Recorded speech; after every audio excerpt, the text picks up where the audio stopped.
Quiero hablarte de una carta que está muy interesante, una carta que se escribió para una iglesia que nació en la ciudad de Colosas. Pablo escribió esta carta mientras él estaba encarcelado, y no solamente estaba en la cárcel, estaba encadenado. Imagínate qué difícil debe de haber sido para él. Pero algo que resalta mucho de esta, o por lo menos a mí, creo que fue lo que más, de las cosas de muchas cosas, de lo que más me habló, es que las cárceles son mentales, ¿verdad? Hay personas libres y que están totalmente encarceladas y encadenadas. Y hay personas, ¿verdad?, como él, que pueden estar viviendo situaciones bien difíciles. Él era una cárcel física, pero sus emociones estaban tan excelentemente, él era un hombre libre, era un hombre libre en sus emociones y presente en su espíritu, porque al estar orando, a ver cómo detenían su espíritu, no había manera. Él escribió tantas cartas estando preso, que al llegar esas cartas a las iglesias era como si él estuviera ahí, y cuando leían esas cartas había tanto poder en esa escritura, en esas palabras, que impactaban a las personas, y no solamente a las de ese tiempo, nos siguen impactando a nosotros. Y te digo, a mí creo que de esos regalos así bellos que el Señor tiene, no me imagino la cara de Pablo, su sorpresa cuando él llega al cielo y se da cuenta, ¿verdad?, que sus cartas el Señor se las inspiró para que fueran escritas y bendijeran no solamente a la gente de ese tiempo, a las iglesias que estaban naciendo en ese tiempo, sino que incluso hasta ahora se quedaron como en la Biblia, escritas en la Biblia. Y yo creo que a veces así sucede con nosotros. Estoy segura que hay procesos que nosotros pasamos, lágrimas que derramamos, pero que, sabes, sirven, no solamente van a servir en ese tiempo, en este momento, a quienes están alrededor nuestro, sino yo estoy segura que cuando se hable de tu historia, de mi historia, va a ser algo que va a impactar, ¿verdad?, a las personas. No sé si tú lo creas, pero por eso creo firmemente que vale la pena sembrarnos en el Señor. Quiero iniciar diferente ahorita a como inicié en el primer servicio. Quiero iniciar leyéndote esta carta. Quiero imaginarme que es la iglesia de Colosas, ¿verdad? Una iglesia con mucha diversidad, personas de dos diferentes culturas muy contrarias, judíos y gentiles, pero gentiles griegos. Entonces cada uno traía su pensamiento, y Pablo no la fundó. Quiero comentarte, este fue el fruto de una ocasión que él estaba dando la palabra cuando él estaba libre, ¿verdad? Recordemos que él lo metían preso porque el príncipe de este mundo, Satanás, siempre quiere detener la obra de Dios. Entonces trataba de detenerlo, haciendo, ¿verdad?, que gente que la podía utilizar lo encarcelara. Pero les digo, su espíritu estaba libre. Eso está increíble. Entonces pero cuando estaba libre, que dio una prédica en la iglesia de la Odisea, había allí entre todas estas personas un hombre llamado Epafras. Y entonces él se va a Colosas, ¿verdad?, que era su ciudad natal, y allí él empieza a hablar quizás con una persona, les comparte lo que fue allá y lo que vivió, y más gente empezó a reunirse, de tal manera que se forma una iglesia en ese lugar. Me encanta también que Epafras lo que hace no es así como decir: pues esta yo la fundé, esta yo la inicié y es mío. No, él realmente tenía un verdadero corazón de pastor, era un hombre inteligente espiritualmente. Ahorita te voy a decir que esa era la oración de Pablo, ¿verdad? Que oraba que esa iglesia tuviera inteligencia espiritual. Esto fue nuevo para mí. Dije entonces, espiritualmente a veces se puede ser tonto, ¿sí? Por eso dije, abróchense los cinturones porque turbulencias vienen, ¿verdad? Y bueno, entonces Epafras va a buscar a Pablo porque empieza a tener situaciones como en cualquier iglesia. Estamos hablando de las iglesias primitivas, en cualquier familia, al estar reunidos en un lugar. Siempre las diferentes culturas, las diferentes estilos de vida, de pensamiento, de patrones de conducta empiezan de repente, ¿verdad?, a provocar diferencias. Pero él va, lo busca allá donde está y le pide consejo.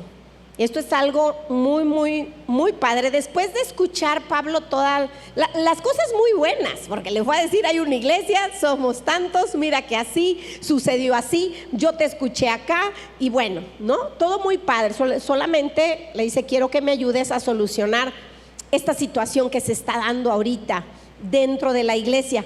¿Cómo lo puedo hacer? Reconocía la presencia de Dios en su vida. Qué bueno que Epafras no fue un líder que fuera prejuicioso, no había malicia en él. ¿Por qué te digo esto? Porque si Pablo estaba preso, ¿verdad? Una persona prejuiciosa, maliciosa hubiese dicho, algún pecado ha de tener. No, algo no está bien, mejor no le voy a pedir consejo. No, él reconocía la presencia de Dios en la vida de Pablo y las situaciones adversas de problemas que Pablo viviera. Él sabía que no le daba nada el derecho de juzgarlo, sino él reconocía la sabiduría que había en él y él fue hasta donde él estaba. Pero fíjate, voy a empezar, no quiero empezar diciéndote cuál fue la problemática, quiero que tú y yo la vayamos descubriendo. Quiero decirte cómo después de escuchar la problemática, él no inicia escribiéndole a la iglesia, porque como él no los conocía, él esperaba salir de la cárcel para poder verlos.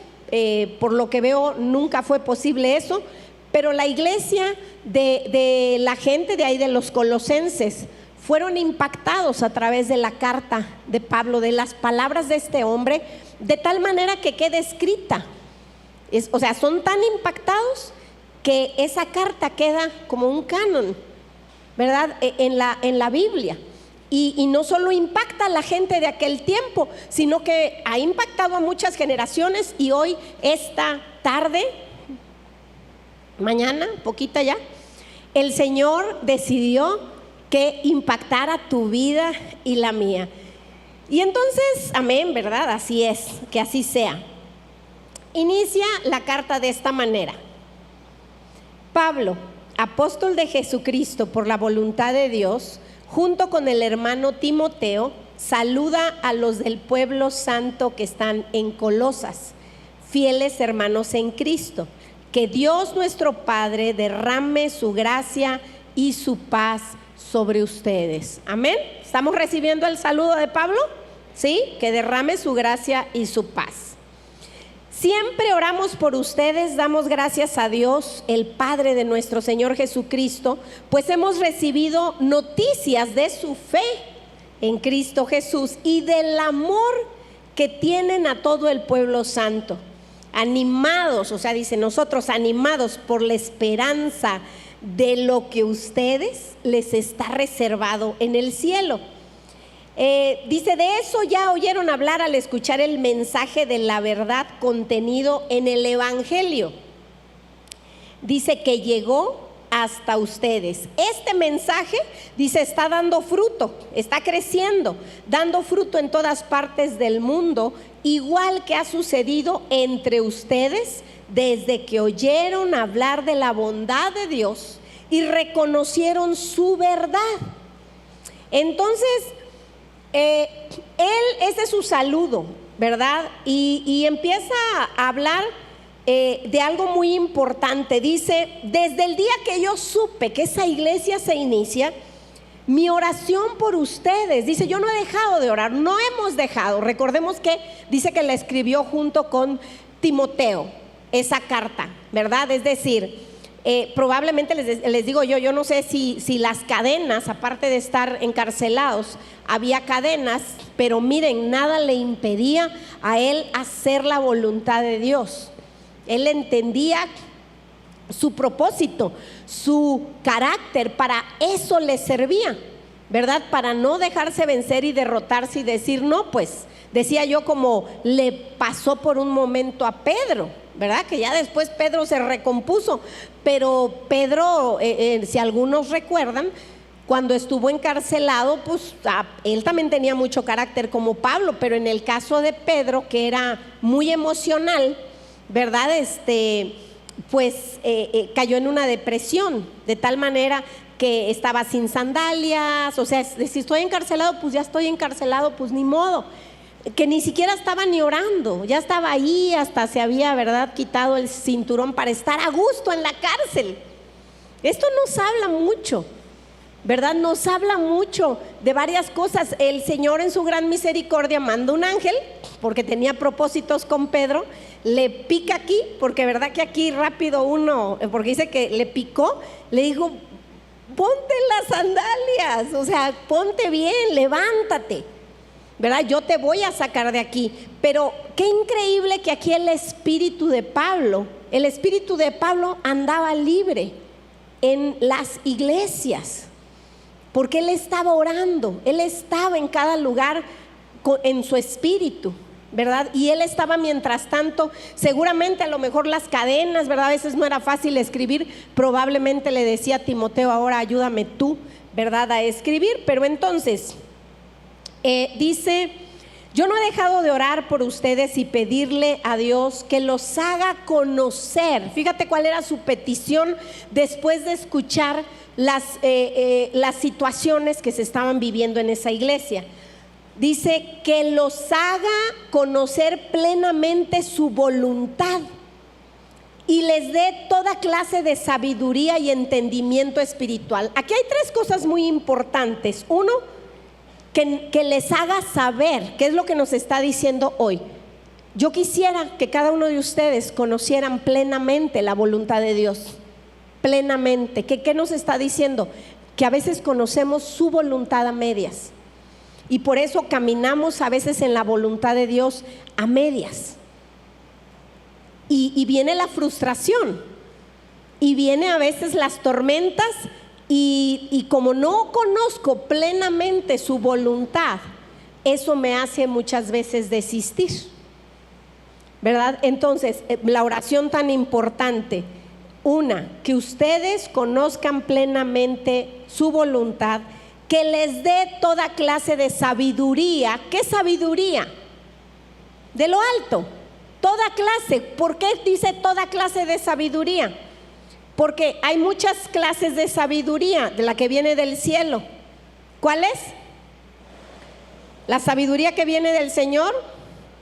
Amor, ¿qué? Sí, es pura, pacífica, amable, benigna. Sí, toda esa clase de sabiduría. Porque a veces somos sabios y eso le estaba pasando. Por eso él le dice, les escribe a la gente de Colosas, ¿verdad? A la iglesia de Colosas le dice, yo quiero que conozcas plenamente la voluntad de Dios, pero que tengas toda la sabiduría, porque la iglesia no estaba siendo totalmente pura ni pacífica, porque había situaciones entre ellos, ni benigna, y ellos habían crecido, pero se habían quedado ya allí, porque ya no estaban dando fruto, algo estaba sucediendo. Y no que no hubiera evangelismo, no que no hubiera la palabra que Epafras estaba dando, ¿verdad? Con mucho fuego, no que no hubiera mesa de amor, no que no hubiera, ¿verdad? Reuniones en las casas, todo había, pero algo estaba sucediendo en esa iglesia. ¿Qué era? Estaban saliendo mal entre ellos en la iglesia y de repente dejaban de venir, dejaban de asistir, y entonces se estaban como contaminando. Ese fue el reporte, ¿verdad?, que le dan. Entonces le dice: quiero que reciban toda clase de sabiduría, eso es lo que le pido a Dios, y entendimiento espiritual. Es decir, que a veces, de igual manera, así como conocemos a medias la voluntad de Dios, a veces no espiritualmente no somos tan entendidos. Y hay que poner atención a esto. Pero fíjate, bueno, ahora sí me voy a ir, antes de decirte cómo él trata de manera tan hermosa esta situación, después de los saludos y lo que les dice, él habla, la solución de Pablo es hablarles nuevamente de quién es Cristo. Yo me pregunté, ¿por qué hablaba de Cristo y no de Jesús? Porque Cristo es la palabra griega. Recordemos, nos acordamos que eran griegos los que estaban ahí. Mitad, quizás de la iglesia eran griegos, mitad judíos, ¿verdad? Entonces, y la palabra Cristo quiere decir ungido, como la palabra hebrea Jesús. Por eso es que él en toda la carta a los Colosenses hablaba de Cristo, diciendo: Él es el Mesías, Él es el que nos da nueva vida. Pero ahorita les digo toda la maravilla de lo que él escribió. Quiero comentarte cuáles eran las situaciones que Epafras le fue a comentar que había en esa iglesia. Algunos de los congregantes judíos ponían demasiada atención, pero exageradamente, en la ceremonia. Cómo debía de ser, cómo se debían de vestir, cómo deberían de cantar, cómo deberían de tener la iglesia. Era tan exagerado que caían en la religiosidad y ya no disfrutaban del mover del Señor. Estaban ya ahí. Si queremos lo nuevo, si creemos que Cristo es el ungido, es el Mesías que habíamos estado esperando, pero aún como traían todavía los conocimientos que ellos previamente, como llevaban sus rituales, ¿verdad? Su religión, querían ponerla de la misma manera en la iglesia. Y todo aquel que no lo hiciera de esa manera, llegaban los griegos, que eran gentiles, que eran, o sea, mundanotes, ¿verdad? Y llegaban de repente, pues vestidos como no era, ellos no consideraban apropiado, quizás a lo mejor tatuados, a lo mejor, y ellos, entonces empezó a haber ahí un choque muy fuerte entre la iglesia. Y ese era con los judíos, ¿verdad?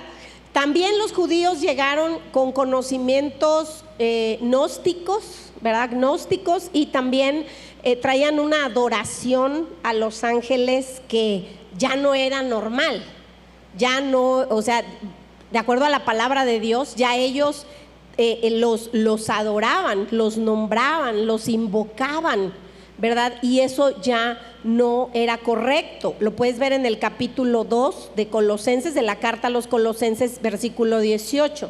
Y de repente ellos empezaban como: no, yo tuve un sueño, y querían profetizar, y el Señor me dijo que si tú no cambias, no quedará piedra sobre piedra. Y en lugar de que hicieran que las otras personas se sintieran bien, los condenaban.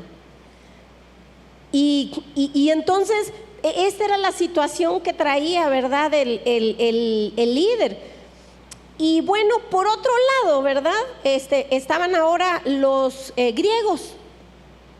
Ellos querían imponer sus creencias con una visión moral errónea. Como llegan, se encuentran con estos religiosos, Pero no solamente por eso, ellos sí creían que Cristo podía darles una nueva manera de vivir, pero era así como que todos cambien, pero a mí, mientras a mí no me toque, ¿verdad? O sea, Dios me ama como soy, y así dice, así le entendí yo al mensaje, y así que puedo seguir, ¿verdad?, con mi visión equivocada. Es decir, querían hacer iglesia a su manera, y cualquiera de los dos pues no estaba en lo correcto. ¿Qué era lo que estaba provocando? Situaciones dentro de la iglesia. Había situaciones dentro de la iglesia, y entonces Pablo les dice, ¿verdad?, les escribe con relación a esa visión que ellos tenían errónea, porque dices que quieren que se acepten prácticas. Dice, dejen esas prácticas. Más bien, él en su carta dice, qué bueno que ustedes ya lo dejaron, ¿no? Por fe estaba hablando. Dice, qué bueno que ustedes ya dejaron esas prácticas como la fornicación, la impureza, los malos deseos, las pasiones desordenadas. Entonces, él estaba hablando por fe, sabiendo que esa era la situación que estaba ahí lastimando a la iglesia. Creo que todos sabemos, ¿verdad?, que llegamos y decimos, bueno, pero ¿qué tiene de malo? ¿No? Que no estén casados. Yo estaba impactada por ahí, ¿verdad?, de saber de personas que tienen muchísimo tiempo en la iglesia y que vamos a darnos un tiempo, ahorita no vamos a hacer el pacto. O sea, quiere decir que algo sucede acá, que a lo mejor no han recibido la palabra o no le hemos explicado cómo es, que eso es fornicación. No invitar al Señor. Yo sé que el mundo lo dice de otra manera, pero aquí el asunto es que a la luz de la palabra, estar con una persona mientras no estás con la bendición de Dios en tu matrimonio. Pero ya estamos casados por las leyes del hombre. Bravo, qué bueno, mínimamente. Pero ¿cuándo vas a invitar a Jesús a tu matrimonio, a Cristo, al ungido, aquel, o sea, que le digas, sé parte activa de mi matrimonio? Hay quienes dicen, es que lo tengo que pensar. ¿Por qué? Porque no quieren un compromiso. No quieren un compromiso, y eso se llama fornicación. O bueno, ¿qué tiene de malo? Son novios, pero están, y uno de papá dice, pues bueno, ¿verdad? O sea, ni es el primero ni el último, o sea, pero está mal. A la luz de la palabra de Dios no es correcto. Pablo les estaba diciendo, ¿verdad? Yo sé que ustedes, una vez que llegan aquí, escuchan la palabra, claro que vamos a empezar a ir contra la corriente del mundo donde vivimos. Venimos a escuchar 40 minutos de palabra contra 6 días a la semana o más, 6 días y medio, que estamos escuchando totalmente otra cosa. Totalmente. En donde quiera que vayas hay cosas que porque apenas veía una publicación donde estaba un lobo, ¿verdad? Dice que cuando los lobos son los que escriben las leyes, incluso matar ovejas está bien, ¿verdad? Entonces, ¿qué es lo que pasa? No porque lo legalicen quiere decir que está bien. Se legalizó el alcohol, pero no por eso deja de lastimar a la persona, y lo peor, a las familias, porque lastima a la persona que toma, pero por lo menos la goza, aunque sea un ratito, ¿verdad? Pero el resto o sea, su familia es tremendamente afectada, pero ya no es ilegal. Pero el hecho de que lo hayan legalizado no quiere decir que se volvió algo bueno. ¿Dónde voy a encontrar esto? ¿Dónde puedo renovar mi mente? Aquí, en la palabra de Dios. Entonces, es lo que está haciendo Pablo. Pablo le está diciendo esto, ¿verdad? Esto viene todo en el capítulo 3 de Colosenses. Son solamente 4 capítulos, es una carta muy pequeña, pero es una carta de verdad tan llena de amor, de esperanza, tan llena de luz. Trae mucha luz a que cuando la leyeron, seguramente que ellos, los muy religiosos dijeron, es cierto. Es tan malo que nosotros estemos juzgando y criticando, que traigamos el vestido hasta abajo, ¿verdad? Y seamos muy acá. Es tan pecaminoso que yo esté criticando a la que trae la faldita, ¿verdad? De los griegos, a los que entran con los tirantitos y muy acá. Es igual porque igual estoy faltando a lo que me está diciendo el Señor que debo de hacer. No me estoy enfocando. Todos llegamos con situaciones y nos enfocamos. Eso nos va a pasar a todos. Por eso aquí nosotros tenemos que estar, vivos. Por eso él decía, yo le pido al Señor que les dé inteligencia espiritual. Porque cuando nos entontecemos, llegamos quebrantadísimos. Señor, sáname, y me empieza a sanar padrísimo. No veo mi alrededor. Pero cuando ya nos sentimos un poquito bien, empezamos a juzgar y a ver, y a esto, y aquí no me gusta, y aquí no me pongan, y por qué las cosas se hacen así. Yo las haría de esta manera. Y eso ha pasado desde la iglesia primitiva. Por eso el Señor le inspira a Pablo esta carta y dice, la voy a dejar, porque esto es algo que normalmente pasa en el ser humano, en la carne, todos aquellos que vivimos en un cuerpo corruptible. Entonces es normal ciertas situaciones que vamos a sentir celos, vamos a sentir envidia, vamos a sentir deseo. Es normal, tenemos que entender que vivimos en la carne. Lo que no está bien es quedarnos ahí. Si ya lo detecté, tratar de hacer como que, no, sí sentí envidia, pero no pasa nada. No, sí pasa, sentiste envidia. ¿De qué? Me molesta, es que, ¿por qué ella tiene ese esposo? ¿Por qué ella tiene ese carro? ¿Por qué él tiene ese trabajo? ¿Por qué le tocó? Y empezamos a envidiar y no vamos a la presencia del ungido de Jesús, no buscamos el consejo. Es que a mí Dios ya me habló. Nos volvemos gnósticos. A mí el Señor me dio ya un sueño. Cuando nuestras emociones están tan involucradas, que normalmente lo están cuando se trata de nosotros, de nuestra pareja, de nuestros hijos, se nubla nuestra razón. Y aunque no me habló, me dijo, ¿qué versículo bíblico? Y a veces no tiene nada que ver. Por eso uno tiene que ir al consejo. Aquí está como Epafras. Él dijo, amo esta iglesia, nació así de que yo nada más les comenté. A veces dice uno, no, mejor no les voy a decir que no se vayan a ir. No, espérate. La iglesia se forma porque Dios quiere que se forme. Las iglesias no son de una persona, las iglesias son de Él. Tenemos la responsabilidad de cuidarlas. Entonces, cuando está tan involucrado nuestras emociones, tenemos que ir al consejo de nuestras autoridades. No sé si algunos han experimentado que de los consejos más difíciles que uno puede ir a pedir, espiritualmente inteligentes, es acerca de los hijos. Ve a pedir un consejo de un hijo y ahí vas a ver si de verdad estamos dispuestos a hacer la voluntad de Dios. Allí es donde realmente vamos a medir nuestra madurez espiritual. Ahí realmente vamos a ver, porque duele demasiado. No duele poquito, demasiado duele.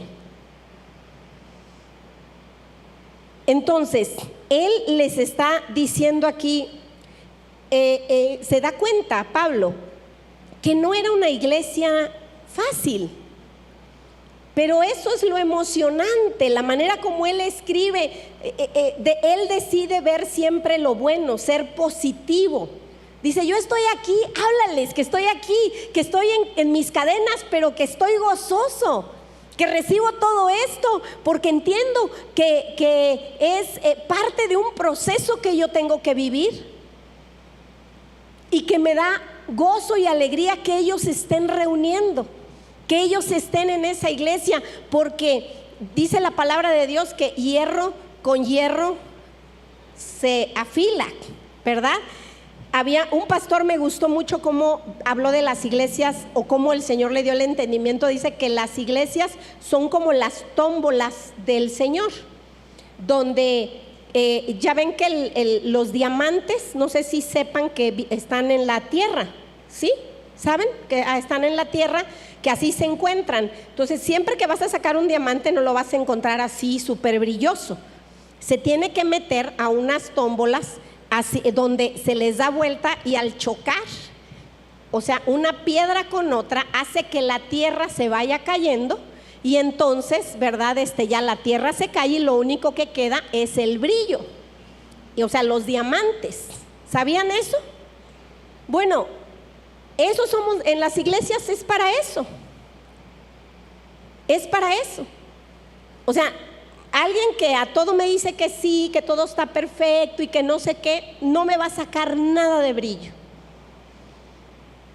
Cuando yo por primera vez me tuve que enfrentar a la realidad de un trabajo laboral, que salí de la universidad, a los jefes, a las exigencias, a los horarios, a los maestros que de verdad más les agradecí, hasta ese momento fue a los que más, la verdad, o sea, como me molestaban, no quiero decir odiaba, pero los alumnos tendemos a decir odio, ¿no? A ese maestro, ¿por qué me deja tanta tarea? Ay, no tienes idea, o sea, no es nada. Cuando uno llega realmente a un trabajo y terminas, ¿a poco no agradeciéndole más? Dices, híjole, de no haber sido porque este maestro o esta maestra me llevó hasta donde yo sentía mi límite, creo que no aguantaría. Entonces, si las iglesias son esas tómbolas, nuestras casas son esas tómbolas. ¿Por qué dejamos de sacarle brillo a nuestros hijos con la palabra de Dios? ¿Por qué nos atemorizan? Mi abuelita decía que tuviera uno cuidado de que no te pisen la sombra. Yo creo que cuando igual, ¿no? Cuando un hijo te pisa la sombra y me voy, uno empieza a temblar. Me corto, ¿no? Y los papás empezamos con mucho miedo y ya no queremos hacer el trabajo que Dios nos ha pedido que hagamos. Decía un pastor, dice, esta vida es puro sufrimiento. Tiene razón lo que decía, dice el apóstol Juan, lo escribió el apóstol Juan, de que amados, quiero que sepan que en el mundo van a tener aflicciones, ¿verdad? Claro, nos daba siempre la esperanza, confíen, he vencido al mundo, pero este pastor al hablar de este versículo bíblico dice, pues es que este mundo es de aflicciones. Vamos a tener aquí situaciones, dice, por ejemplo, el que no está casado, un sufrimiento que carga porque no está casado. El casado quebranto carga porque ya no aguanta, ¿verdad? El que no tiene hijos, no hombre, porque no tiene hijos, ¿verdad? Llore y llore. El que los tiene, yo pensé que iba a decir, no, pues sufre, no, dijo el pastor, el que ya tiene hijos, desearía uno no haber nacido a veces de los problemas que te dan. O sea, imagínate, ¿no? O sea, de verdad, a veces pero así es ese mundo, pero el asunto es que el Señor nos da la respuesta aquí en todo. La respuesta a muchas cosas de la palabra de Dios siempre será hacer su voluntad, y a veces no nos gusta la voluntad que es disciplínalo, pero O a veces nos disciplina, Señor, pero ¿por qué? Si voy, si estoy, si esto, ¿por qué no tengo el matrimonio que quiero? ¿Por qué no tengo la economía que tiene el otro? Y eso nos lleva a estar mirando, cuando andamos así de heridos, cuando andamos, uno lo nota, cuando está herido, ¿en qué área? Llegas, ¿verdad? A lo mejor tú con tu carrito que a duras penas que estabas orando en la mañana con una fe que arrancara, y ya, dale, y el marido y uno, ¿verdad? Y ya arrancó. Y llegas acá y ves que bueno, este hermano ya va llegando a la iglesia y mira nada más del año, la camioneta y esto y lo otro. Ahí es donde uno dice, ay, a ver, espérate. Si dice que Cristo debe de ser nuestra plenitud, no quiere decir que sea conformista, quiere decir que, Señor, voy a disfrutar y voy a gozar cada proceso sabiendo que tú quieres que yo sea próspero en todo, que tenga la sabiduría tuya en todo. O sea, siempre se va a dar uno cuenta en lo que uno trae, hay una deficiencia, y ya les dije, no podemos hacer como que no la vemos. Llegamos a la iglesia y vimos que el marido le abre la puerta y la trae, ay amor, ay mi cielo, y el otro te viene gritando y diciendo, y uno, de veras, y aquellos están tomando el curso, y hasta cursos doy, damos cursos y mira cómo andamos, no, ya, ¿de qué sirve? Entonces ahí carga uno entonces una situación en esa área. Y si no la tratamos, el diablo huele, es como los perros que huelen el miedo. Huele, ay, esta carga una situación, y ¿sabes qué hace? Pum, nos manda quien nos diga, hola, preciosa. Aunque ande uno todo así, pasas por el ventilador pero el diablo sabe, ¿verdad? Entonces tenemos que tener mucho cuidado. Mucho cuidado. Ves otros de que mis hijos y que no sé qué, y titulados y que el mejor, y uno de repente así como, ¿y el mío?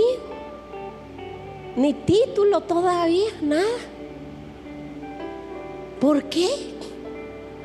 Si creció en el kids todo el tiempo y el otro anda en los antros y ya le va mejor. No, ¿verdad? Aquí está diciendo Pablo, no se enreden en eso, no se claven en eso. Apóstol, no podemos poner eso. Bueno, pues ponle todo te es lícito, mas no todo te conviene, ¿verdad? O sea, así como dicen que ponemos, hagan lo que ya bueno, a ellos les escribió muy bonito. Los de Corintios dijo, ya me tienen enfadado, ya fui, ya les dije, ya les prediqué, siguen con sus cochinadas dentro de la iglesia, ponle, piérdanse, hagan lo que quieran. Y ahí está, ¿verdad, Timoteo? No, yo creo que no es bueno que pongamos eso. Bueno, pues cámbiale, todo te es lícito, pero no todo te conviene. Pero ahí está el contexto de cuando él estaba allá, ¿verdad? Pero él tiene unos muy buenos amigos. Es hermoso porque Epafras, que seguía haciendo la obra, Timoteo, ¿verdad? Que estaba, Juan Marcos, él tuvo una diferencia con Juan Marcos porque era inmaduro al inicio Juan Marcos, pero ¿sabes cuál es la enseñanza? Que él no se quedó con ese rencor en su corazón y dijo, ya no, y que ni entre a la iglesia, que se pierda. No, él entendió que como seres humanos tenemos diferencias, pero tenemos que perdonarnos, tenemos que entender que cada persona que está allí a un lado nuestro es importante para el Señor, tiene un propósito divino. O sea, fíjate, no nomás un propósito, no, un propósito divino. ¿Cuál es ese propósito divino? Que todos logremos, dice, que llegar a la estatura de Jesús, ese varón perfecto. ¿Por qué? Porque aquí estamos siendo preparados para llegar allá. Si yo aquí no logro aprender a amar como Él ama, ¿cuántas veces le fallamos? ¿Cuántas veces le cerramos en la cara al Señor la puerta, dándole así en las narices? ¿Cuántas veces hemos dado un mal testimonio como gente que proclamamos que somos sus hijos? ¿Cuántas veces realmente hemos, hecho lo malo, deseado? Tenemos que reconocer a veces, ¿cómo no le pasa algo? Señor, de verdad, que el río de tu presencia lo inunde, pero lo ahogue si se puede. No, o sea, que tu fuego caiga y lo consuma, pero todo. Porque esa es la tendencia de la carne.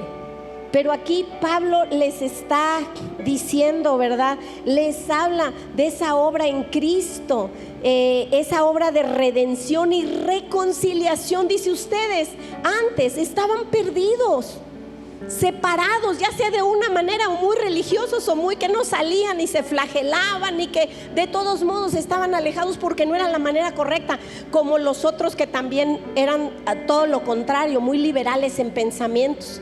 Dice, en cambio, Cristo vino a hacer esa obra, pero no nos dejó así nada más a ver ahí, no, dejó escrito una enseñanza que nos va a ayudar a ti y a mí a ir renovando nuestra mente. Yo decía, construir es increíble. La construcción, ¿verdad? Aquí está el ingeniero, no sé, ¿verdad? Imagínate un así, ¿cómo es? 20 por no sé cómo es, uno de 200 metros, planito. Dices, padrísimo, aquí voy a levantar, ¿verdad? Y algo extraordinario. Pero cuando ya es una casa de 30, 40, 50 años, malhechota, toda ahí cayéndose la pintura, dices, no, es que le quiero echar otro piso. No, ya no te da otro piso. Solo que le metas unas zapatas, ¿no? Acá, y para eso tienes que, le va a doler a la casa, le va a doler al cimiento. Construir es como con sus hijos. Estar allá dándoles clases a los niños. Dios, ¿hay aquí maestros de kids? ¿Alguien ha experimentado eso? Es la cosa más gloriosa que te puedas imaginar. Los estás viendo, los estás escuchando y uno está aprendiendo. No les puedo decir lo que porque no puedo decir lo que un niño dijo, ¿verdad? De que sí, yo me sé la historia. Se los llevó a todos, ¿verdad? Lo dijo con otra palabra, dijimos, con que en su casa hablan así. Pero él se sabía la palabra, ¿verdad? Pero es hermoso cómo te ponen atención, cómo están viendo, cómo disfrutan. A nosotros hay que reconstruirnos como Nehemías. Somos esos muros derrumbados, quemados. Imagínate un muro quemado, derrumbado. Pero hay esperanza en lo que Él hizo. Hay esperanza en Cristo, el ungido. Hay esperanza en Jesús, nuestro Salvador, que es redentor, que Él nos compró. Él dijo, es cierto, yo sé que lo que hizo son muchas cosas muy tremendas que tiene que pagar. Tiene que pagar con cárcel. A veces no hablo de una cárcel física. A veces hacemos cosas que deberíamos de estar metidos en cárceles emocionales por lo que hacemos, condenados a vivir todo el tiempo así. Pero ¿qué es lo que hace el Señor? Dijo, con mi sangre, con mi vida, yo los quiero comprar porque los amo. Alguien de ustedes aquí, yo creo que sí ha experimentado que de repente sus hijos están pasando una enfermedad o una situación muy difícil, casi de muerte o algo muy difícil. ¿Alguien ha experimentado el decir, si yo pudiera tomar su lugar, lo haría? ¿Alguien lo ha experimentado? ¿A poco no? De verdad, o sea, yo dije, Dios, lo que tú hiciste, Jesús, Él sí lo pudo hacer.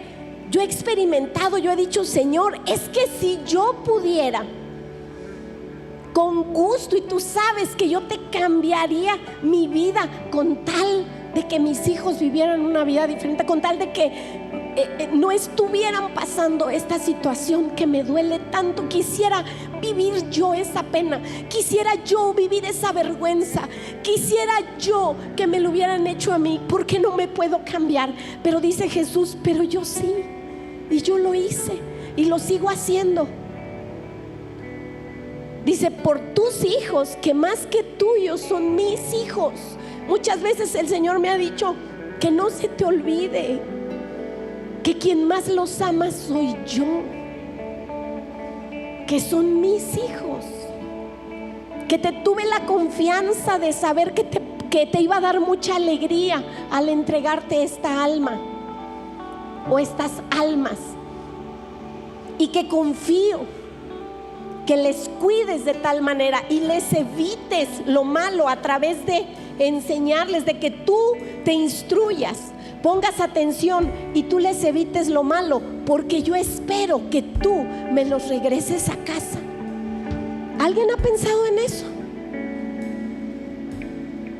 El gozo que él sintió cuando tuvo a Adán y a Eva, dijo: wow, esto de tener hijos es un gozo increíble. Quiero que se multipliquen, quiero vivir con ellos, pero no quiero que ellos lo hagan porque yo les ponga que me amen.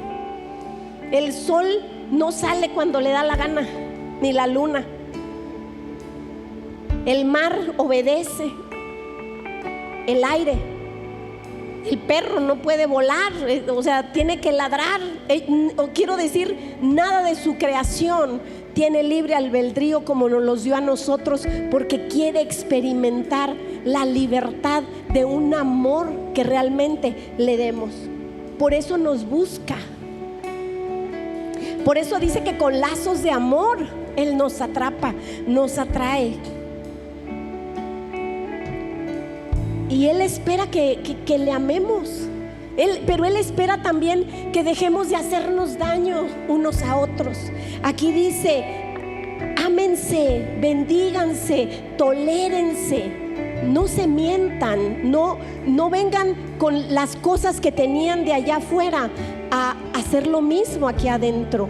Tampoco vengan a fingir 2-3 horas y se vayan y sigan siendo los mismos allá afuera. No, cambien de estilo de vida. ¿Por qué? Porque así nos va a ir mejor a nosotros mientras estamos aquí.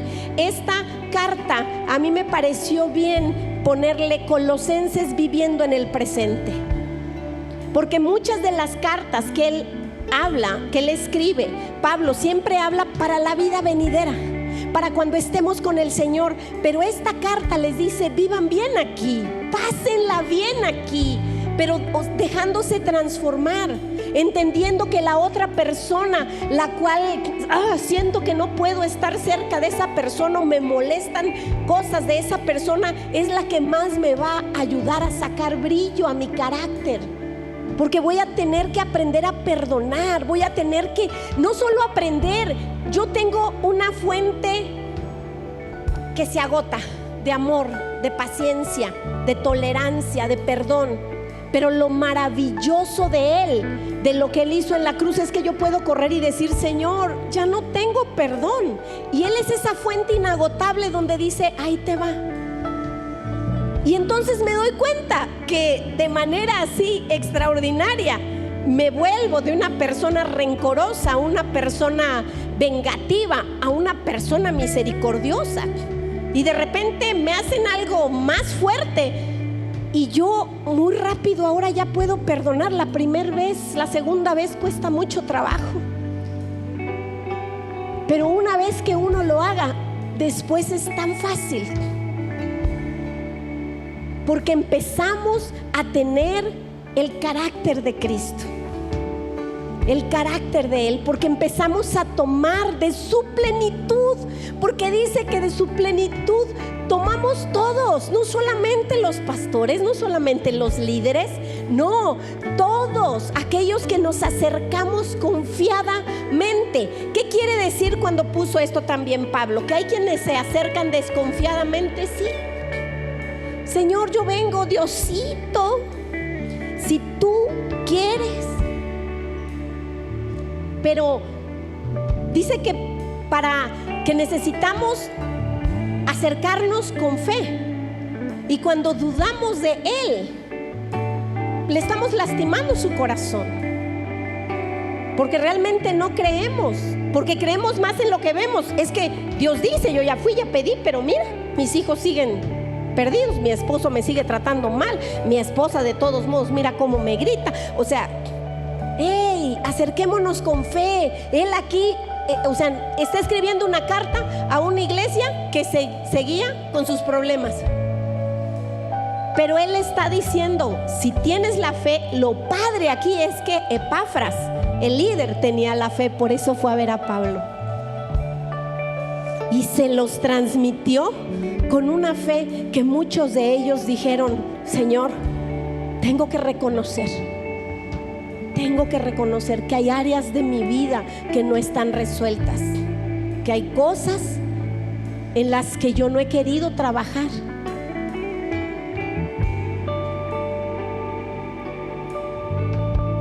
Hay situaciones que no he querido enfrentar.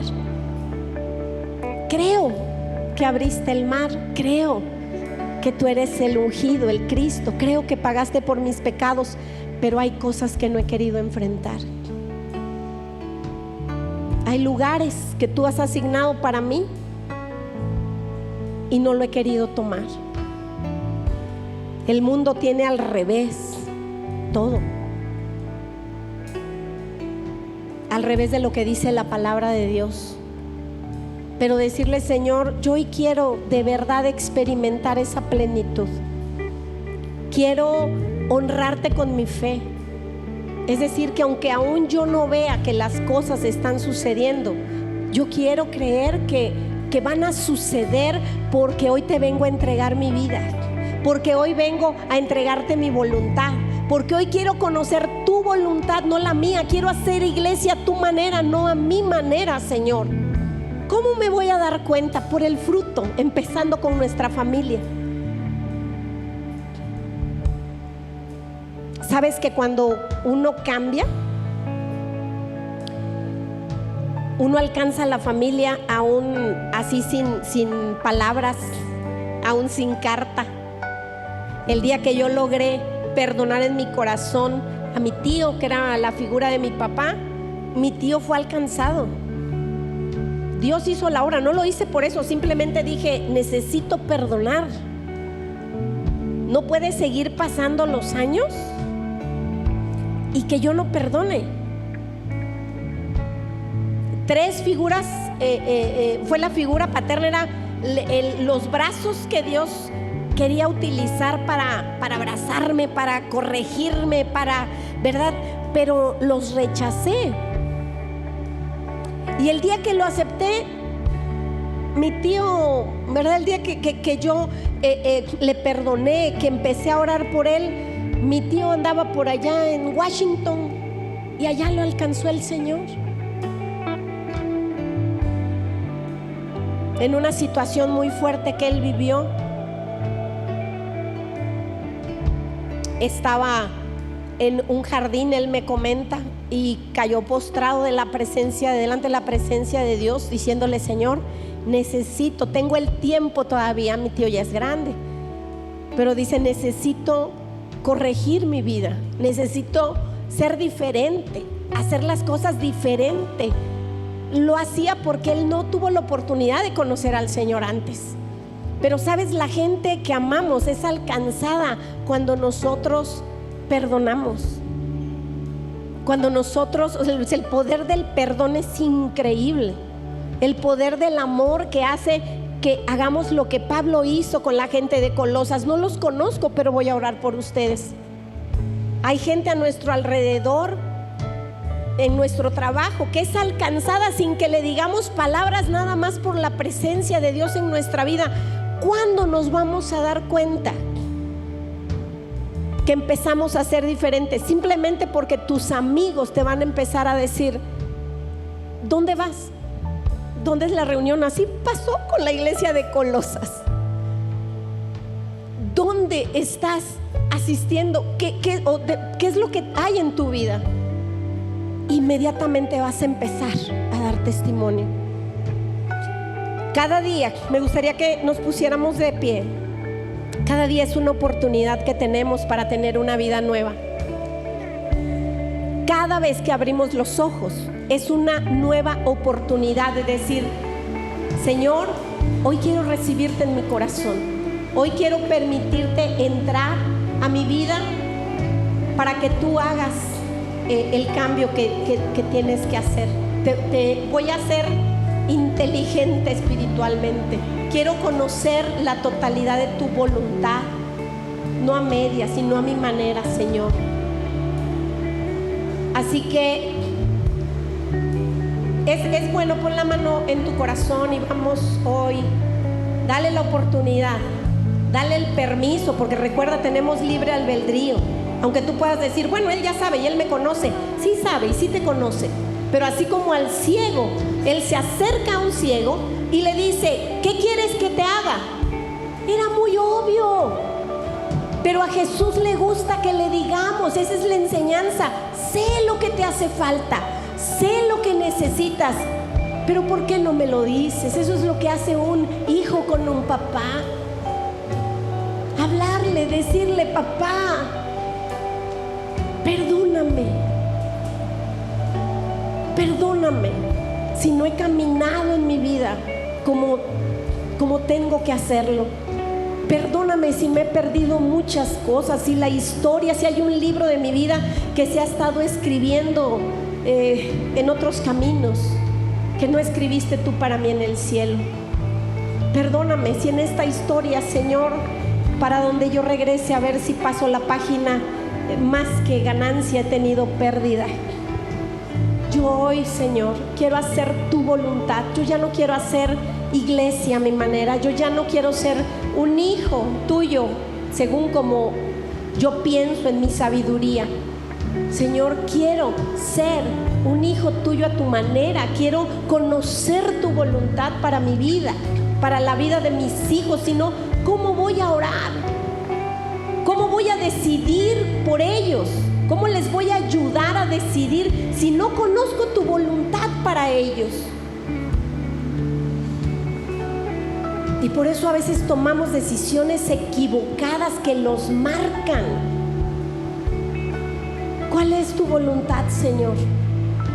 Ayúdame. Yo hoy te recibo en mi corazón. Yo hoy te recibo como mi Señor, como mi Salvador. Yo hoy te pido, Señor, que vengas a mí, que te sientes en el trono de mi corazón, que ya no esté, como decía esta carta, el dinero, que es el Dios más difícil de quitar ahí. Nos afanamos tanto por tener las cosas porque nos envolvemos en la corriente de este siglo. Perdóname,